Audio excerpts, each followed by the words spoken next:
Kim Kataguiri. Ô Kim, você e o Renan Santos estão lançando um livro sobre o surgimento e a atuação do Movimento Brasil Livre. O título é o seguinte, como um grupo de desajustados derrubou a presidente. Primeiro, eu já te questiono de cara, vocês se consideram desajustados mesmo?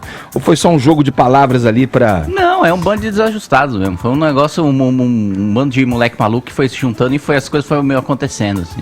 Ô Kim, deixa eu te espremer um pouco. Você tá só no bem bom aqui de comentarista político e tal. Sexualidade alheia. Eu tô só rindo da briga de vocês. Eu acho assim, né? Tendo a achar que a gente tá nessa polarização desde a última eleição, principalmente, mais evidentemente. E eu acho, assim, triste da gente que tem que optar entre os polos, né? Nem o Lula, nem o Bolsonaro. Será que não há uma razão nesse meio que vá nos guiar nos próximos anos? É difícil encontrar, porque os dois polos, eles são interdependentes, né? Essa é uma teoria que eu acho muito plausível, né? Sim, os dois polos, eles necessitam um do outro para existirem e só interessa essa situação a eles. Os votos do Bolsonaro para deputado aumentaram na mesma proporção que os votos do Jean Willis para deputado a partir do momento que eles começaram a polarizar. Mas eu quero te perguntar o seguinte, quero te premer no seguinte, o Movimento Brasil Livre, ele surgiu num movimento adesista ao Bolsonaro. Você pode me dizer que jamais foi adesista. Eles votaram no Paulo Guedes. Você pode me dizer que foi o antipetismo que motivou. Tem aí uma matéria hoje mesmo no noticiário dizendo ali de indução de fake news, de notícias, direcionamentos pagos, inclusive. Tem ali o depoimento do Luciano Ayan, que nem é Luciano Ayan, né? Essa gente que tá na política e muda de nome, pra mim já tem alguma coisa ali, né? Mas enfim, dois dissidentes falam que sim, estavam ali colocando notícias baseado no direcionamento vindo da direção do movimento. Como é que você reage a essa notícia que está hoje mesmo nos noticiários? Não, em nenhum momento a gente falou para fazer qualquer tipo de notícia falsa, né? Isso já é refuto de pronto, né? Em nenhum momento a gente falou, vá lá e fabrique algo contra alguém. Agora, o direcionamento ideológico é claro que sempre teve, né? A gente não é jornalista, a gente não faz jornalismo, a gente faz militância política, né? Então a gente tem as nossas ideias, a gente defende nossas ideias não com a imparcialidade do jornalismo, mas com a parcialidade da militância. E isso é natural,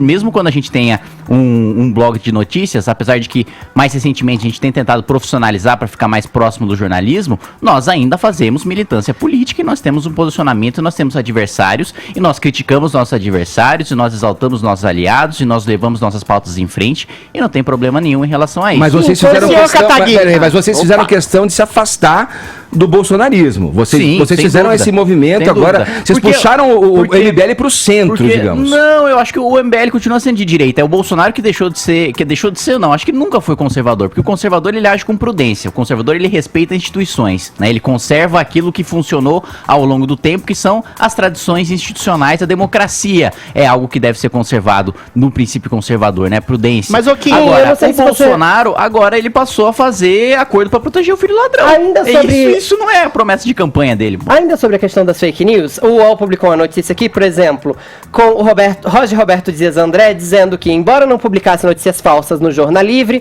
membros do MBL frequentemente nos pediam para fazer isso. Também tinha coisas do tipo, quando o MBL tretava com alguém, por exemplo, o deputado federal Rodrigo Maia, o Ayan chegava com a ordem do dia. Naquele dia ele queria que a gente buscasse qualquer coisa útil para publicar contra ele. Não precisava ser nada comprovado. O que você tem a dizer sobre essas declarações?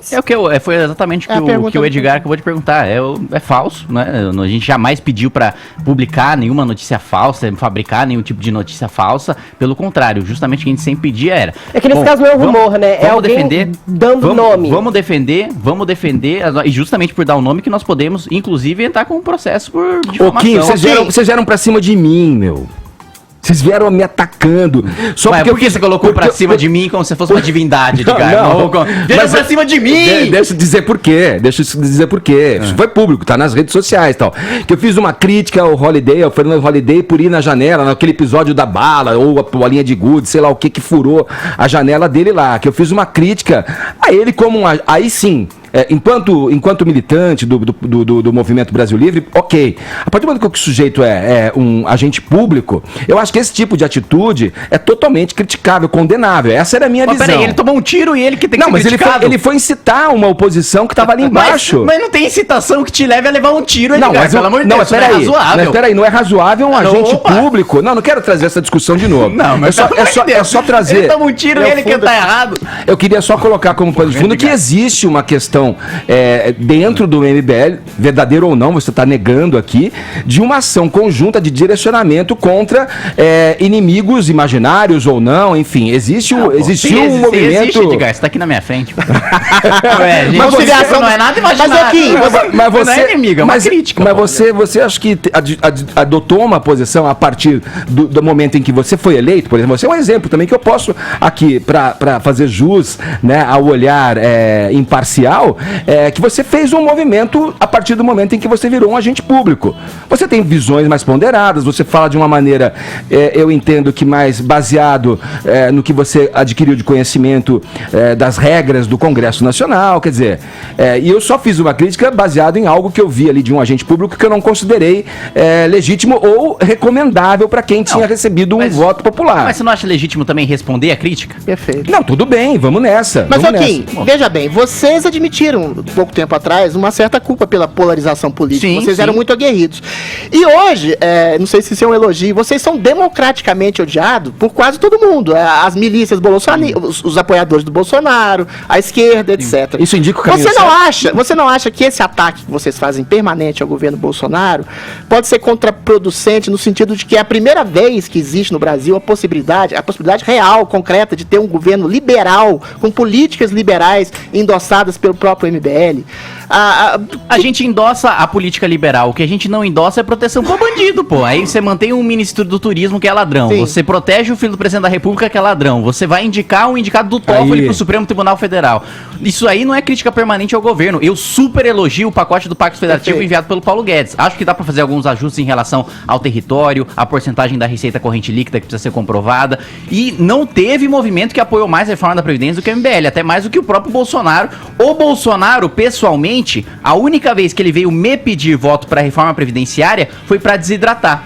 Foi em favor dos agentes federais. Ou seja, o próprio presidente da República indo contra a principal reforma do seu governo. Então, a gente não tem gente que... Aliás, a própria assessoria da casa concursada coloca no banco de dados que eu fui o parlamentar que mais subiu para defender a reforma previdenciária desde 2016, mesmo contando os parlamentares que já tinham mandato na legislatura passada, eu fui o parlamentar que mais subiu para defender. Então, a agenda econômica eu defendo. O que eu não defendo é defesa para ladrão e o pensamento autoritário e sectarista de que qualquer um que critique o Bolsonaro é comunista, de que o Bolsonaro eu achei que você tava na lista dos comunistas junto com a gente. Ele já tá.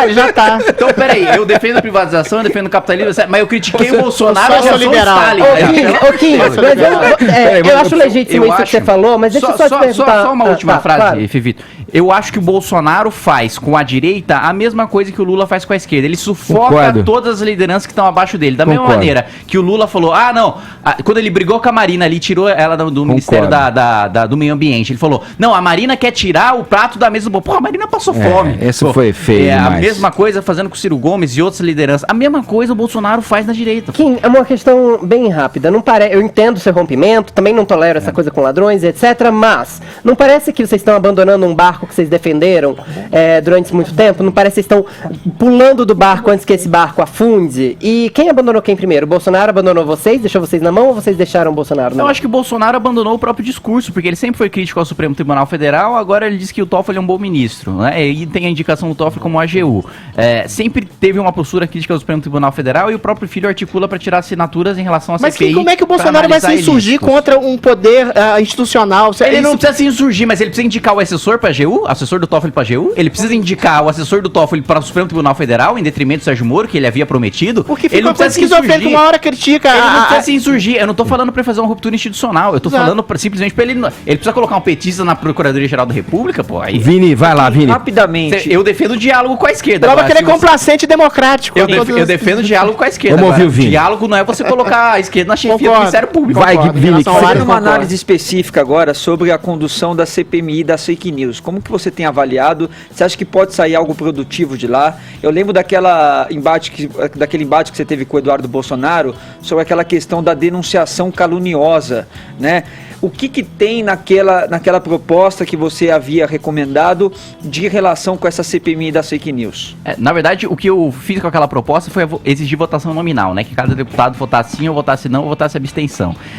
E que é completamente diferente de disseminação de fake news, porque denunciação caluniosa eleitoral, com fim eleitoral é você entrar na polícia ou entrar no Ministério Público e aí abrirem um inquérito contra um inimigo político, né?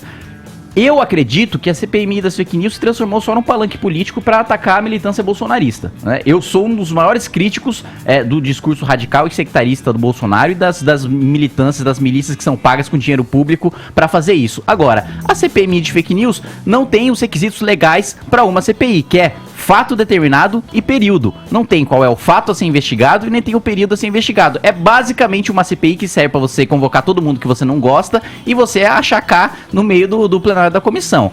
Eu acho que existe fake news, ela precisa ser punida. Agora, não com um palanque político barato. Você acha que isso está relacionado rapidamente à pressão que existe em cima da ferramenta do WhatsApp com relação a disparos de empresários durante a campanha eleitoral? Você acha que isso pode fazer parte do mesmo bolo ali?